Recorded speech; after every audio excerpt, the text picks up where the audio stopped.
by and large, the mainstream media has dismissed the attempts by the president and Fox News to play up the Chinese origins of COVID-19. But now, new details about the beginnings of the outbreak are suggesting that's a crucial part of the story. Adam Raleigh has more on that.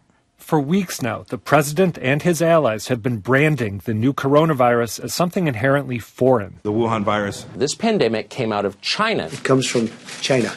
In general, the rest of the media has avoided that language, while also suggesting it's dangerous and racist. What about the Chinese Americans that get targeted because people start calling it the Chinese this is the point. Virus? He's sending a signal to the haters. Now, though, some new reporting by Washington Post columnist Josh Rogan reveals that before the outbreak, U.S. diplomats were gravely concerned about conditions at the Wuhan Institute of Virology, a lab researching bat coronaviruses and their possible human transmission. This lab may have had an accident, and that accident caused the spread of the pandemic. Also drawing attention to China's missteps, this AP scoop on Chinese officials' early failure to act. Top officials knew the potential severity of the virus, but for 6 days held off on sounding the alarm to the public. Of course, the president has his own decisions to defend. It's going to disappear. One day it's like a miracle. It will disappear. Still, for journalists trying to get to the bottom of this story, focusing on the virus's origins in China looks increasingly like a must.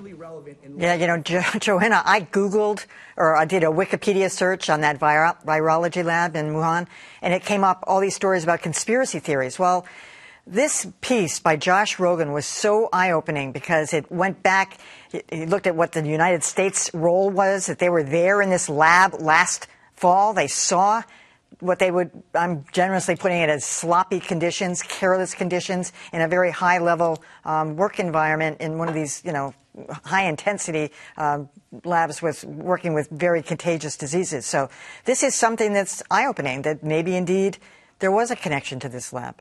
I mean, if it is true, if it turns out to be true, it's sort of something out of a movie. I mean, it really is. When we go over the history of this, when we're through this phase of it, it's going to be really, you know, fascinating to tell.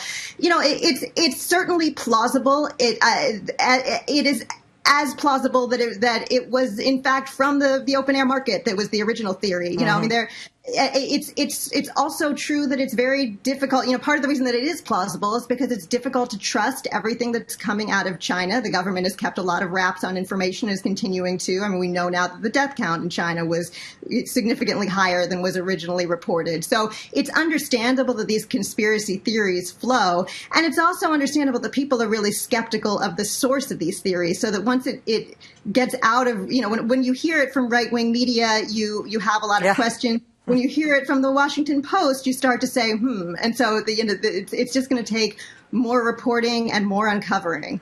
Tom, I was curious, as an old newspaper guy yourself, how you get at something like this. I mean, is it all just through sources? Because, I mean, he's a columnist, but that was a heck of a piece of writing on that. And some of the detail he had about what was in that lab and how they were conducting the experiments was amazing.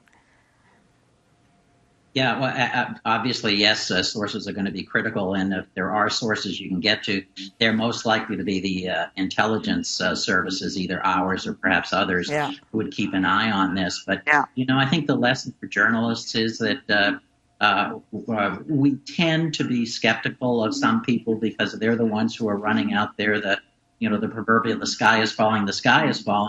And you say that too often, and then when the sky does fall, you don't believe it. I think we as journalists may be a little bit guilty of that, because it was tended to be the anti-China politicians and the right wing that started to push this theory several weeks ago, and you tended to brush it off because who was pushing? But, you know, maybe it's sometimes a broken clock is right twice a day, and there could be nothing else. But I think this is worth pursuing. There have been terrible accidents at biological labs where things have been released, smallpox, MERS, things like that. So it bears a serious look, and we need to push aside sometimes our initial skepticism. Yeah, and just to be clear, too, he wasn't suggesting that it was something they intentionally leaked out, but it was something it was sloppy, that somehow he contaminated one of the workers, and then the virus got out, and it was contagious, and that was the end.